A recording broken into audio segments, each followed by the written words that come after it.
This is NHTV2, North Haven Government Television, a service of North Haven Community Television. The following program is brought to you through the support of the Town of North Haven. Good evening, everybody, and welcome to a special meeting of the North Haven Board of Police Commissioners. Today is Wednesday, February 25th. My name is Larry Lazaroff. To my left is Alden Mead, Commissioner. To his left is Mark Calafiore, Secretary. To his left is Bob Hannon, our Vice Chairman. Missing tonight is Paul Wyman, who is stuck in Florida, like I almost was, but made it. Tonight's meeting is a special meeting, not just because it's one day later than usual because of the storm, and therefore it's deemed a special meeting. It's a special meeting because we're actually doing promotions of three highly qualified individuals. We have Captain Christopher Spose, Lieutenant Nicholas Costanzo, and Sergeant Marcus Artais. Congratulate all.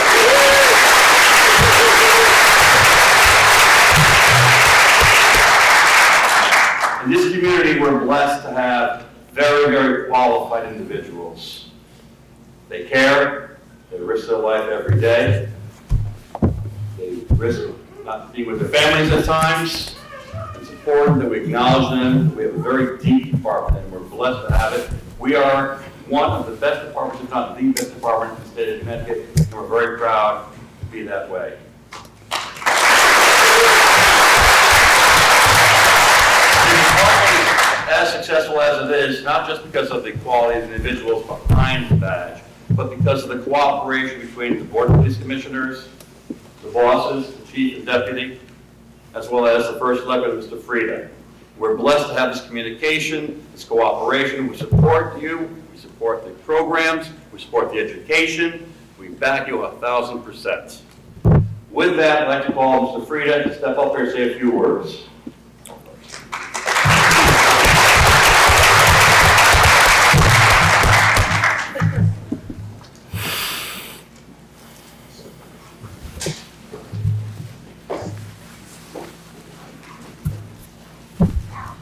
Thank you, Commissioner Lazaroff. It's a great pleasure to be here. I'd like to extend my congratulations to Marcus, to Nicholas, and to Christopher. Let's give them a round of applause.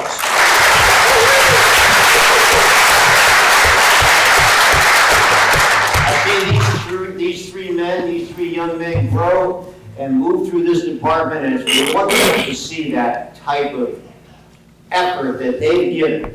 Because you, ladies and gentlemen, the North Haven Police Department for decades has been established on the foundation of 5 pillars: fidelity, bravery, integrity, professionalism, and passion. Passion for our residents here in North Haven. And I can add 2 more pillars: superior physical conditioning and outstanding mental toughness. Those are qualities that I always admire. When we look back on the history of this great department, so many men and women have served so faithfully here in North Haven. They set the tone for many, many years. As we look into the present, we see the wonderful department we have under the leadership of Chief Stavridis and Joe Wozniak. These 2 fine men, as our Deputy Chief Joe, I see them every day, and I know the effort they put into this. Supported by these wonderful commissioners here. It's a great pleasure to work with them. Tonight's event and tonight's promotions represent a symbolic representation of what this police department is all about.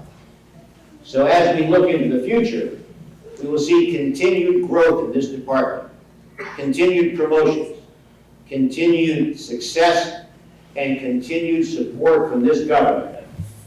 I've said it before, and I'll close with this.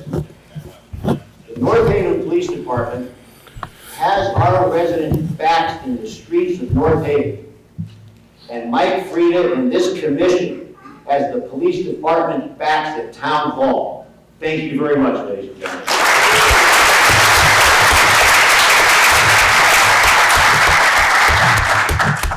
Thank you, Mr. Frieda.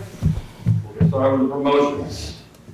I'd like to call Commissioner Hannon, Vice Chairman Hannon, up to swear in Captain Christopher Spokes. First, I'd like to introduce the Chief to read a brief bio about Christopher Spokes. Good evening. Captain Christopher Spokes has been a member of the North Haven Police Department for 17 years. He holds a bachelor's degree from the University of Connecticut. In 2018, he was promoted to sergeant and assigned to the Uniformed Services Division.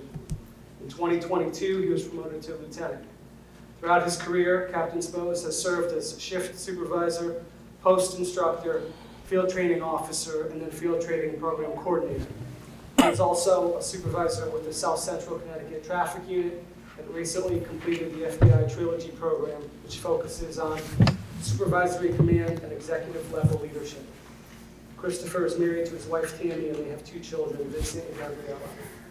Raise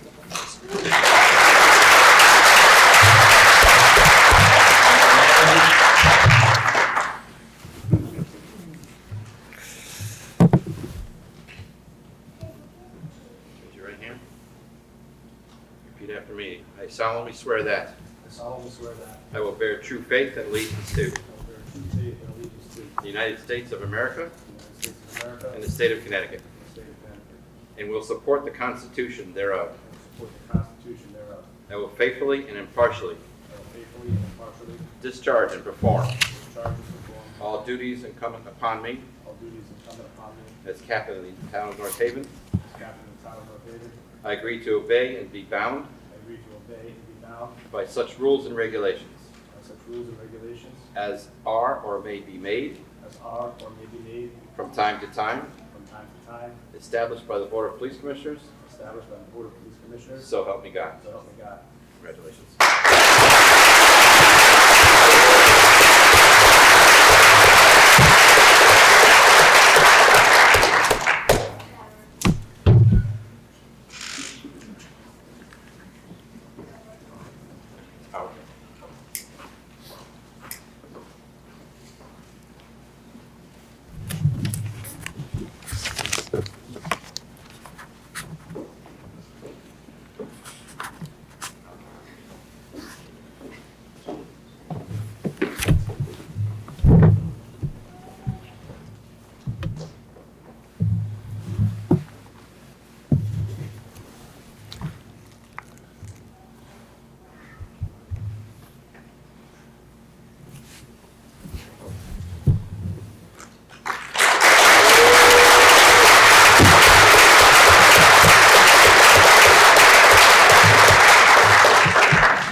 If you get a chance to take a picture with your, yeah.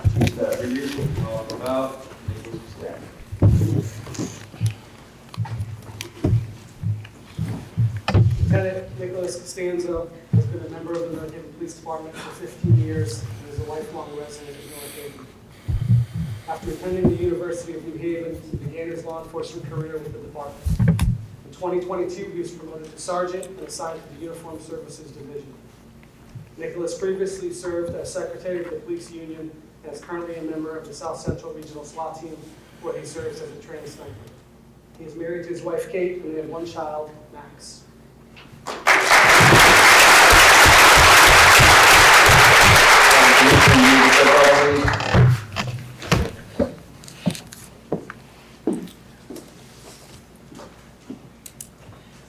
Repeat after me.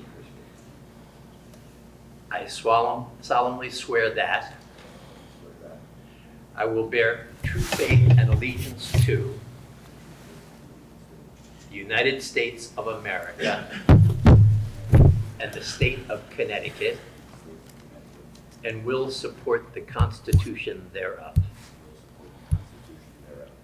I will faithfully and impartially discharge and perform all duties incumbent upon me as a lieutenant of the town of North Haven. I agree to obey and be bound I agree to obey and be bound by such rules and regulations by such rules and regulations as are or may be made as are or may be made from time to time, from time to time, established by the Board of Police Commissioners, established by the Board of Police Commissioners. so help me God. So help me God. Congratulations.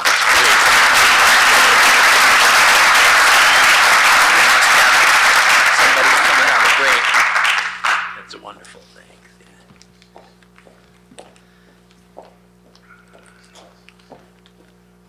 Heard a lot of great things about you, actually. Who's the one? Oh, the hockey player.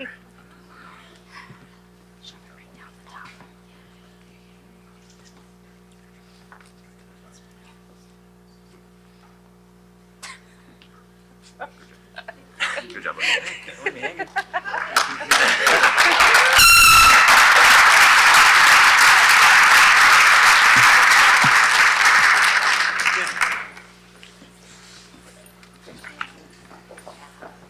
And now Chief Stavridis will introduce Sergeant Marcus Artais.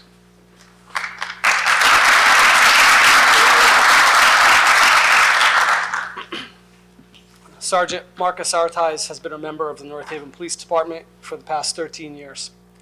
He holds a bachelor's degree in criminal justice from Albertus Magnus College. In addition to his assignment in the Patrol Division, Sergeant Artais has served as field training officer and as an investigator with the South Central Connecticut Traffic Unit. He is currently a member of the South Central Regional SWAT Team and the North Haven Police K-9 Unit, where he has been the handler of his partner, K-9 Taro, since 2017. Sergeant Artais is married to his wife, Shelby, and they have 2 children, Luca and Ariana. Please step up.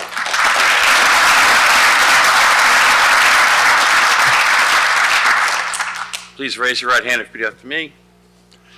I solemnly swear that I solemnly swear that I will bear true faith and allegiance to I will bear true faith and allegiance to the United States of America the United States of America and the state of Connecticut, and the state of Connecticut. and will support the Constitution thereof. I will support the Constitution thereof. I will faithfully and impartially I will faithfully and impartially discharge and perform discharge and perform all duties incumbent upon me all duties incumbent upon me as a sergeant of the town of North Haven. as a sergeant of the town of North Haven.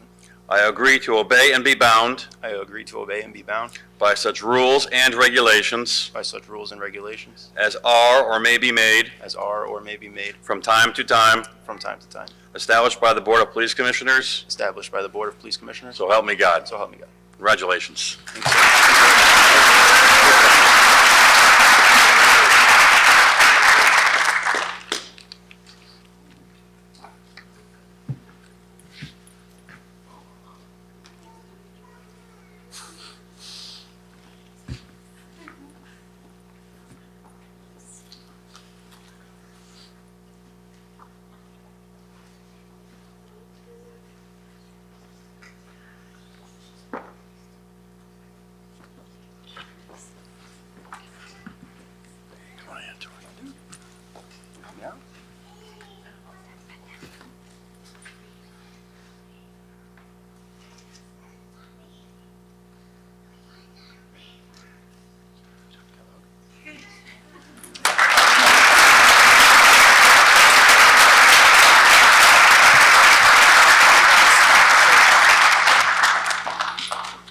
So congratulations are certainly in order. We are in good hands in the town of North Haven. I want to thank the police officers who showed up for today, as well as the audience. You do an amazing job, and I hear quite often, as I'm sure the rest of the commissioners do, the residents are very, very pleased with the work that you do. They feel confident, they feel safe, they feel protected, and they truly appreciate what you do for this community. With that, we're going to take a brief recess for some photos, and then we'll go back into session. Thank you guys for attending this far. Okay, we are back in session now after having had a wonderful swearing-in ceremony of promotions. I'd like to ask for an approval of the minutes of the January 29th, 2026, both special meeting, regular, and executive session. So moved. Do I have a second? I'll second. All in favor? Aye. Do we have any correspondences? Mr. Chairman, we have 3 pieces of correspondence tonight, and the first one is from the principal here at the middle school, Principal Lori Bankowski, and she wants to She's praising the actions of SRO School Resource Officer Bob DePalma. She says in part that on Wednesday, January 14th, a staff member called the office for help in the parking lot. SRO DePalma arrived on the scene and immediately realized a woman was losing a dangerous amount of blood. He didn't hesitate. He directed staff to get a tourniquet and applied it immediately. His quick thinking likely saved a life that day. After working with SRO DePalma for 7 years, I continue to be impressed by his professionalism. Good job, Bob DePalma. Congratulations, good job. Very nice job. And this is from a resident on Spring Road here in North Haven. It's a very long letter, and it's very nice, very, very thoughtful, but I'm just going to paraphrase and summarize because it's very long. But this is from a resident here on Spring Road, like I said, and he just wants he's writing to express his sincere gratitude and to commend the exceptional service provided by Officer Matt Ferrucci, the North Haven Police Department, during an incident involving his son on Friday, January 23rd. In part, he says that they had the winter soccer practice at the rec center, and when they left, one of his sons fell, injured his mouth, his face, and he was bleeding. And he went to the lobby of the police department where he saw Officer Matt Ferrucci. Ferrucci came in, he knelt down by the children's level, speaking to them very professionally and compassionately, treating them as if they were his own kids. So good job, Officer Matt Ferrucci. And just lastly, he says, this is to the chief, thank you again for your leadership and for overseeing such a dedicated police department. North Haven is fortunate to have officers like Matt Ferrucci protecting and serving our community. Okay, very good job, very compassionate by Officer Matt Ferrucci. And lastly, this is from a North Haven resident, and the resident wants to take this moment and share gratitude for the remarkable assistance Officer Thomas Durante offered while handling a fraud case. He says, in part, Officer Durante treated me with compassion, kindness, support, and professionalism. Lastly, he says, Chief Stavridis, thank you for leading the Department of Officers who display such remarkable dedication and professionalism. Again, thank you, Officer Tommy Durante. Good job. Good job. That's it. 3 very positive letters. Yes. Very Just nice. exemplifying again, as we said earlier, the fine quality of officers we have in this department. With that, we'll go to the chairman's report, which will be very brief. Again, congratulations to those promoted tonight. I want to just congratulate the PD, as well as the fire department, for the great job they did in helping out during this massive storm. I know it took a lot of effort because there was a lot of snow, but great job. I noticed in the reports the costs of service are up. I'm sure the chief will talk about that in his report. And just as a friendly reminder, as I do every month, please lock your cars, lock your homes, lock your sheds to help in the prevention of anything happening to your property. With that, I'll turn it over to the chief. Thank you, Mr. Chairman. So first and foremost, thank you, Secretary, for those letters. It's always great to hear the good work that our people are doing out there.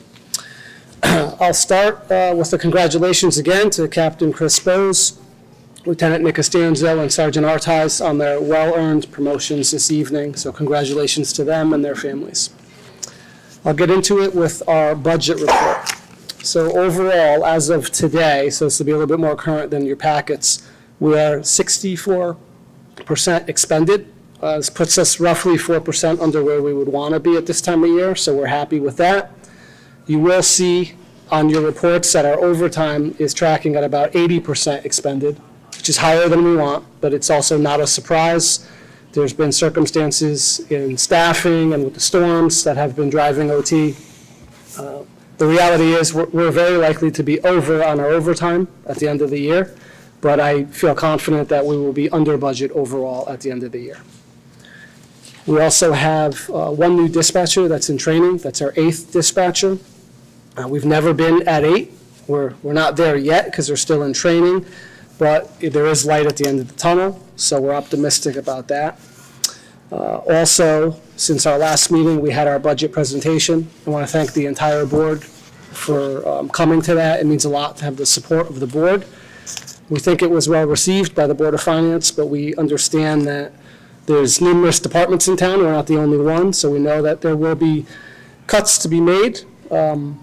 A brief summary of what we asked for that evening. We were looking for 1 new police officer position. We're also looking for 4 new police cruisers with upfit, some body armor that we need, and then there was a machine to help make street signs at a more rapid pace so we can replace them quicker when we have storm-related issues or thefts of street signs.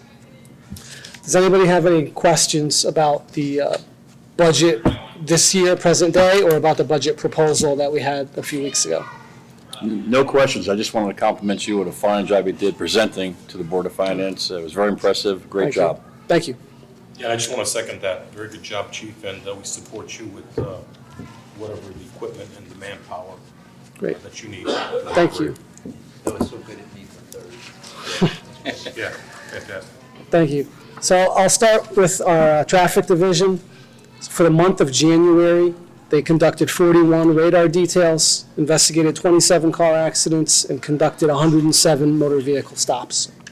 Traffic division also will be taking delivery of 2 completed SUVs. These were purchased from Capital from our previous budget. We recently were told that the upfit is complete, so those should be on the roads and in people's neighborhoods very shortly.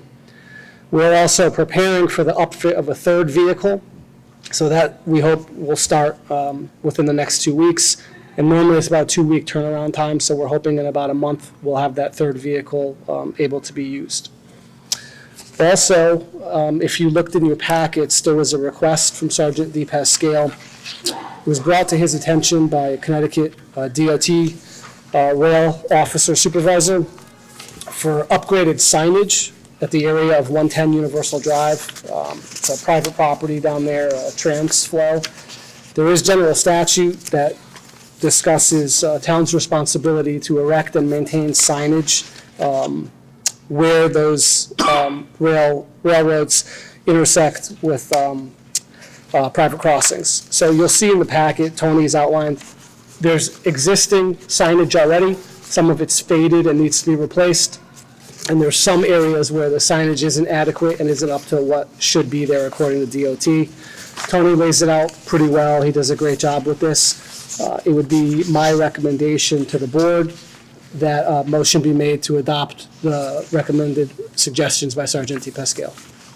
He has done an amazing job throughout all these years, so knowledgeable, communicates well with any of us if we have a question. The reports are just phenomenal, and we've never actually, I don't think, decided to go against what he's recommended, because he's done his homework. And so I'm proud to make the motion that we accept his recommendations for these crossings. Any discussion or second? I'll second that motion. Okay, all in favor? Aye. Great. I'll move on to our training, and I'll make this brief because I know it's a late evening for everyone tonight. And I would just suggest you look at your packet for all the training that occurred, but a few to highlight. Sergeant Lakaitis and Captain Thorpe attended a FBI CTIC conference, and our newest dispatcher completed their emergency medical dispatch training and their emergency fire dispatch training. So that was dispatcher number 7. They are now on their own as of about a week ago, so they're able to fill one of the vacancies we had. So we're not hiring as much overtime as we needed in dispatch. But it's going to take a little bit of time to catch up. You know, the pay cycles kind of trail behind, so it'll take a little bit to see that. And Sergeant Lakaitis attended TASER instructor recertification.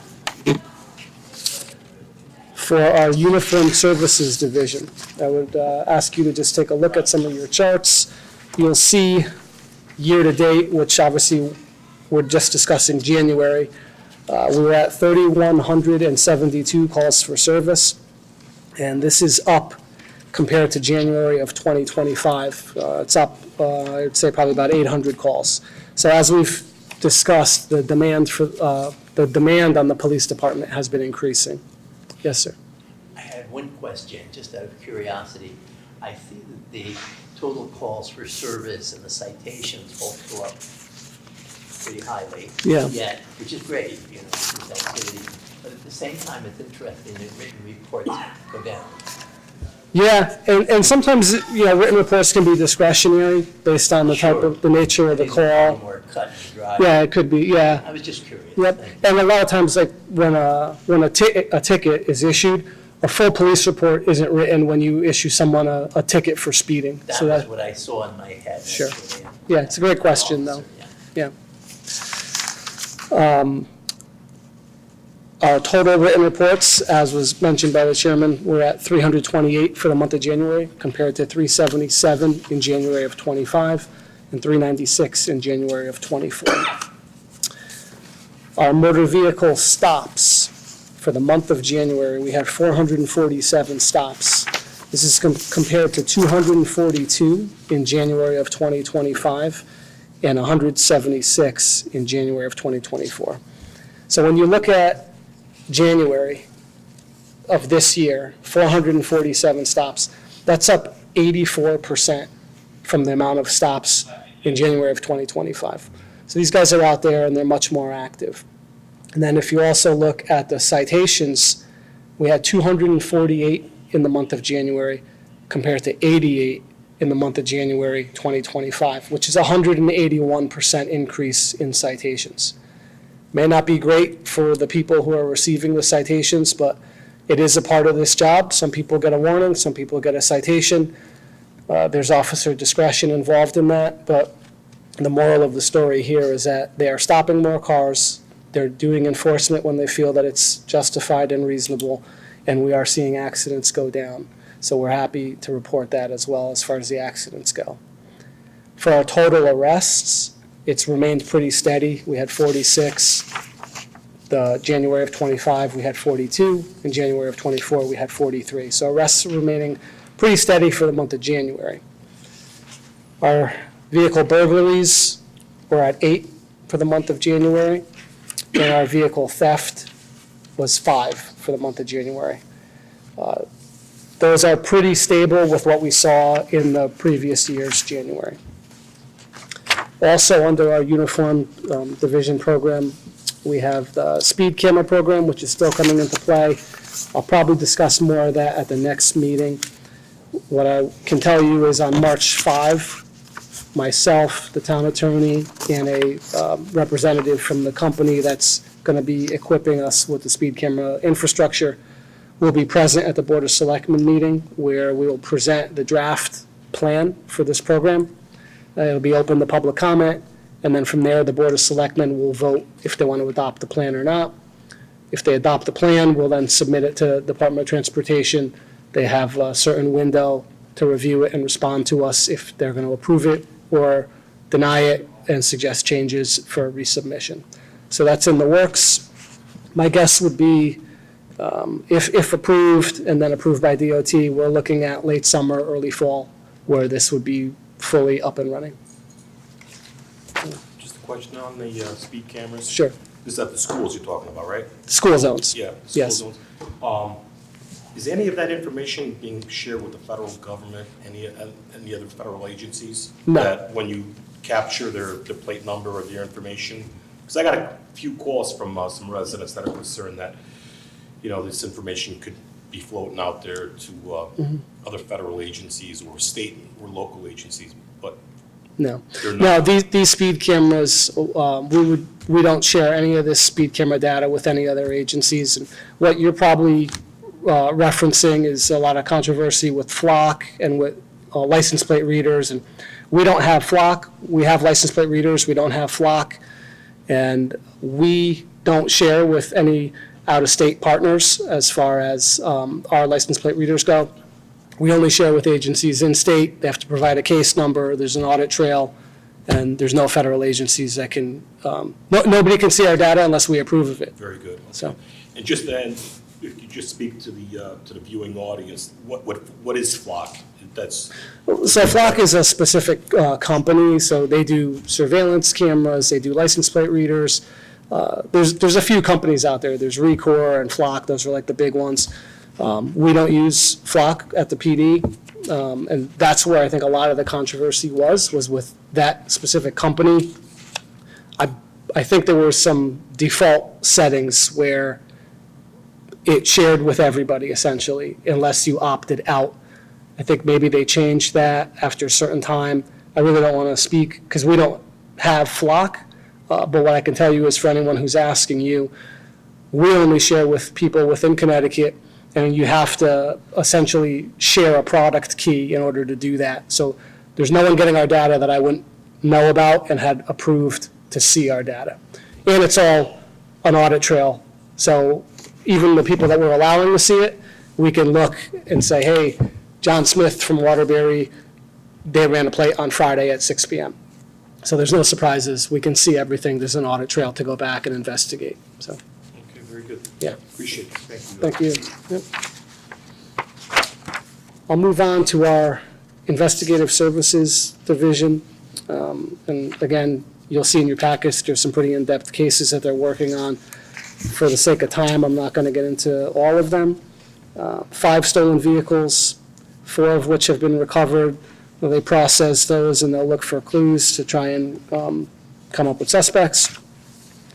No commercial burglaries in January, no residential burglaries, and no reports of sex assault or sexual contact. And of those noted cases, there was a fire that they have ruled no foul play. So as far as that fire goes, the cause and origin, that would all be directed toward the fire department if people had inquiries about that. But we don't believe there's any foul play involved in the fire. And they also had a robbery that had occurred in the summer of 2024 where a purse was taken from an individual. An arrest was made of a 17-year-old. We recently received a DNA hit, and it was compared to a suspect that we have who's incarcerated right now, and it has matched. So they're doing a few back-end things to confirm that DNA, and then we expect to have a robbery warrant for a 17-year-old that was a part of that crime in July of 2024. And my last section for public would be our personnel update. And that would just be that we have interviewed some recruits recently, and we plan to bring a small pool of applicants in front of the board in March. Probably be a mix of a couple entry-level applicants and maybe a lateral. And that is all I have for public session. Awesome, very good. Any questions? I'll entertain a motion that we adjourn to executive session to discuss personnel. So moved. All in favor? Aye. Okay, we are back now in open session after having had executive session for personnel discussions. We do have a guest who'd like to speak. Come on up to the mic, please. Just state your name, please. Can I turn it this way? Is that okay? Hi, my name's Ashley Fawn. I'm a former resident of North Haven. I also started a nonprofit called We Are One, supporting over 300 victims and survivors of human trafficking throughout the state of Connecticut. And I showed up today because I wanted to thank North Haven Police for being one of my first allies when I started the nonprofit. I am headed to the United Nations Office of Drugs and Crime and Interpol Global Fraud Summit. On March 16th and 17th, I was chosen to teach a course on identifying exploitation and ways in which to negate those fraudulent criminal activities within our communities. So a big part of what I'll be teaching is increasing funding to law enforcement. So I just wanted to be here to thank you and to let you know that I'll be representing North Haven at the Global Fraud Summit in increasing funding, not defunding. Because increasing funding supports victims, it supports investigating crimes, and it supports someone like me who's a survivor of child trafficking from North Haven, New Haven. Awesome. Thank you. Thank you for coming. Ashley, thank you. Really quick, just so when you go there, you're representing law enforcement as a whole, because I know you mentioned us specifically, but you're mentioning the broader law enforcement, correct? Law enforcement as a whole, Yes. but there's something particularly special about North Haven because I was an implant here.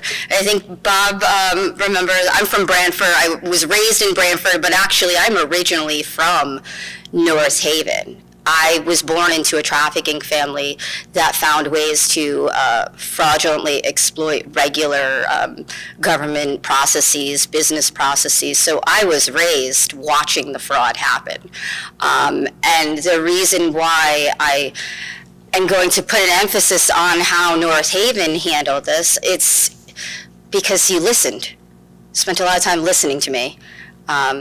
I spent a lot of time in different law enforcement agencies talking about my victimization and the things that I've experienced.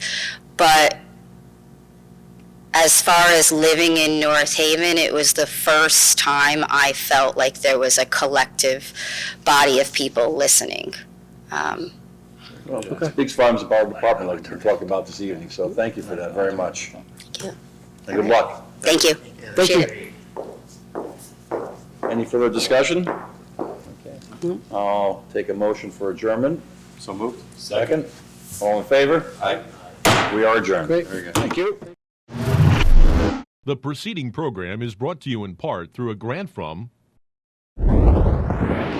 the town of North Haven.